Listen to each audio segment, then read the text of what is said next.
Brought to you by Technopova Curve 5G. Discover new horizon. और चलिए अब हम आपको कुछ और जानकारी देते हैं कि आखिर हमले की इनसाइड स्टोरी क्या है, जिसका जिक्र अभी हमारे सहयोगी कर रहे थे समीर। कमांडो यूनिट कैसे एक्टिव हुई, ईरानी मिसाइल साइट के पास वेपन सिस्टम तैनात किए गए हैं।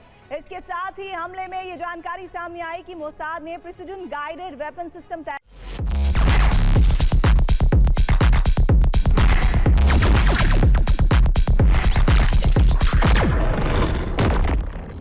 कर दिया है और इसके अलावा सरफेस टू एयर मिसाइलों को रोकने के लिए भी सिस्टम को मजबूत कर दिया गया है। साथ ही जानकारी इस बीच ये भी मिल रही है कि इजरायली एयरक्राफ्ट पर हमले रोकने के लिए तैनाती बढ़ा दी गई है। एक और इंफॉर्मेशन मिल रही है, बेहद एडवांस टेक्नोलॉजी वाले आर्म्ड व्हीकल की तैनाती की भी जानकारी है। तो मोसाद का ऑपरेशन बॉबी ट्रैप में इस वक्त जो जानकारी मिल रही है वो ये कि आर्म्ड व्हीकल से ईरान पर सरप्राइज अटैक किए जाने की तैयारी है।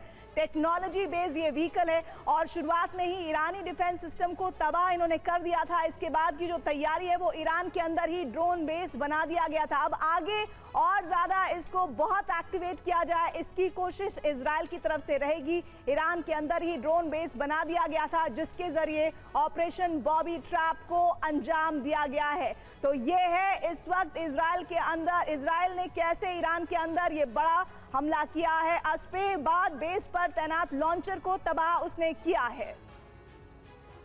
ऑपरेशन बॉबी ट्रैप की एक एक डिटेल हमने आपके साथ शेयर की। सोचिए मोसाद ने कितने जबरदस्त तरीके से इस पूरे ऑपरेशन को अंजाम दिया है। जो जो ठिकाने टारगेट पर लिए गए उन्हें ध्वस्त कर दिया गया। ईरान के आर्मी चीफ की मौत हुई है, आईआरजीसी चीफ की मौत हुई है, एयरफोर्स चीफ की मौत हुई है। बड़े जख्म है ये ईरान के लिए। इजरायली स्ट्राइक पर सूत्रों के हवाले से बड़ी खबर आ रही है, ईरान के अंदर से ही कामिकाजी ड्रोन लॉन्च किए गए।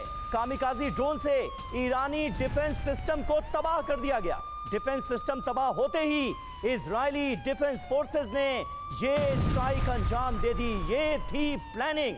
ड्रोन से ईरानी डिफेंस सिस्टम को पहले तबाह किया गया और उसके बाद डिफेंस सिस्टम के तबाह होते ही आईडीएफ ने शुरू कर दी स्ट्राइक।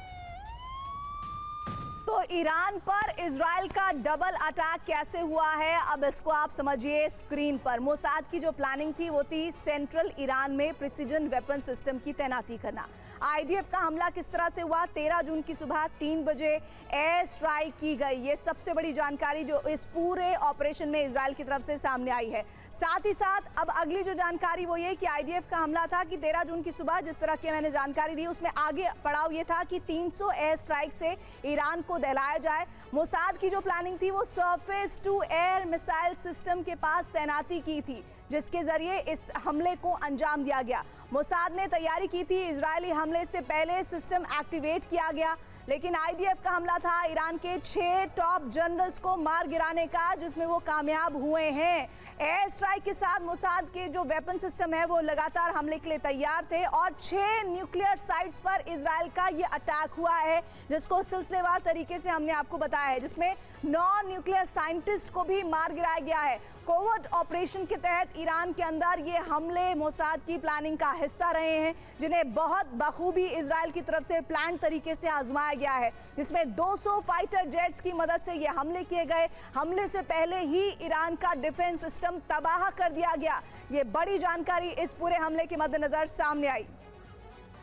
मनीष इस वक्त हमारे साथ जुड़े हुए हैं। मनीष, सबसे बड़ी बात यह है कि इस हमले को लेकर जिस तरह की बारीक इजराइल की तरफ से तैयारी की गई थी, ऐसा लग रहा है कि ईरान को इस बात का एहसास ही नहीं था कि उसके अंदर से ही ड्रोन इस तरह से आएंगे और उसके बहुत चुनिंदा लोगों को टारगेट करेंगे। इस बात का ये कह सकते हैं कि एक सोच में भी कहीं नहीं था ईरान का, और इसीलिए इजराइल ने इतना बड़ा अटैक किया और वो बहुत हद तक कह सकते हैं कि उसने पूरी तरह से ईरान की रीढ़ की हड्डी को तोड़कर रख दिया इस हमले के बाद। बिल्कुल सही कहा आपने। देखिए, सबसे बड़ी बात है कि इजराइल को इस अटैक में इतनी भारी सफलता इसलिए मिली क्योंकि एक तरफ जहां इजराइल की एयरफोर्स, उनके फाइटर जेट आसमान में स्ट्राइक के लिए तैयार थे, वहीं ग्राउंड पर मौजूद थे मोसाद के कमांडो, मोसाद के ऑपरेटिव, जिन्होंने ग्राउंड पर वो सपोर्ट दिया जिसके बाद बहुत ही निडर होकर आप कहें तो इजराइल के फाइटर जेट ईरानी आसमान पर घूमते रहे और मनचाहे जगह पर टारगेट करते रहे। उसकी वजह यह थी कि मोसाद के कमांडो ने, मोसाद के ऑपरेटिव ने ईरानियन एयर डिफेंस सिस्टम को जहां जहां वो तैनात थे वहां पर उनको टारगेट किया, वहां पर उनको निष्क्रिय किया, जिसके बाद उन पर अटैक किया जा सका या उस इलाके में अटैक किया जा सका। दूसरी बात है कि देखिए जो वहां से स्पेसिफिक इंटेलिजेंस था, आप सोचिए कि किस बिल्डिंग के किस फ्लोर के किस कमरे में आईआरजीसी चीफ सोए हुए हैं, उस कमरे में अटैक किया जाना यह तभी संभव हो सकता है जब ग्राउंड पर आपको इंटेलिजेंस इनपुट मिल रहा हो। बिल्कुल मनीष, यहां पर आपको रोकना चाहेंगे। इस वक्त एक बड़ी खबर आ रही है, इजराइल ने ईरान पर हमले का 3D वीडियो जारी कर दिया है। ईरान पर कैसे किया गया हमला, ये बाकायदा एक 3D वीडियो जारी करके इजराइल ने बताया है। इजरायली सेना की तरफ से, इजरायली डिफेंस फोर्सेस की तरफ से ये वीडियो जारी किया गया है। ये देखिए, ये 3D वीडियो कैसे ईरान पर किया गया अब तक का सबसे बड़ा हमला, जिसके बाद ईरान को अमेरिका भी धमकी देता हुआ नजर आ रहा है। ईरान कह रहा है कि हमले का बदला लिया जाएगा, लेकिन इजराइल ने कैसे ईरान के जो टॉप सैन्य लीडरशिप है, जो तमाम बड़े न्यूक्लियर ठिकाने हैं, उन्हें निशाना बनाया है। और न सिर्फ निशाना बनाया गया बल्कि टारगेटेड अटैक बिल्कुल सटीक रहे और बड़े हमले के जरिए ईरान को बहुत बड़ा जख्म दिया गया। यह देखिए 3D वीडियो जारी करके इजराइल ने पूरी डिटेल दी है ऑपरेशन राइजिंग लायन को कैसे अंजाम दिया गया इजराइल की तरफ से, ये आप देख सकते हैं। और इस वीडियो में जो सैटेलाइट पिक्चर्स नजर आ रही हैं उसके मायने क्या हैं, ये समझने के लिए मैं मनीष को भी स्क्रीन पर बुलाना चाहूंगा। मनीष, जरा हमें ज्वाइन कीजिए और बताइए कि क्या दिखाने की कोशिश की है इजराइल ने इस वीडियो के जरिए। Brought to you by Technopova Curve 5G. Discover new horizon.